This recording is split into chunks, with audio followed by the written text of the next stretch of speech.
build exclusive political blocs or foster friendship that is open and sincere.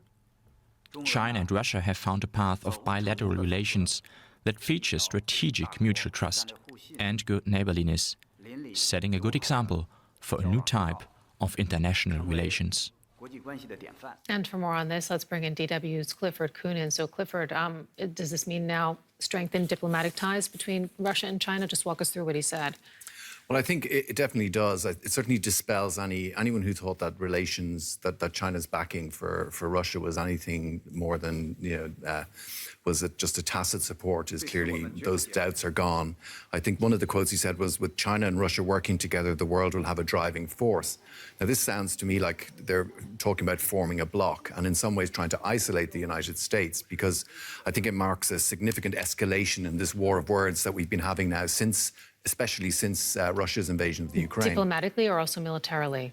Well, this is always the fear, is how quickly this can spill over. And, they've also, because of the situation between China and the US regarding Taiwan, you've got a whole new military dimension there. He spoke, in fact, at length, we have to say, about U.S. relations, and he was openly critical about American policy toward Beijing. What specifically did he criticize, and did he also speak about Taiwan in that regard when it came to the U.S.? Well, I think what's happening, Qin Gang knows the U.S. very well. He was the ambassador there. He's very experienced in U.S.-China relations.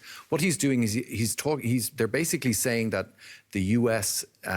Forced Russia to invade Ukraine by backing Ukraine.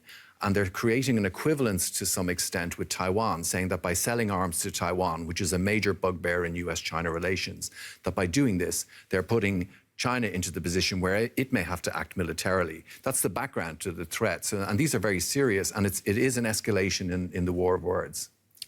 President Xi Jinping also speaking about Chinese-U.S. relations in a speech. He condemned what he called, and I'm reading it here, the U.S.-led suppression of China. Mm-hmm. What was meant by that? Yeah, suppression, containment, he also said. These are words that we know from the Cold War era. He means that and it's a common Communist Party language used to describe how the West is trying to hold China back to stop China's advance. But Xi Jinping has always stopped short of mentioning the US by name.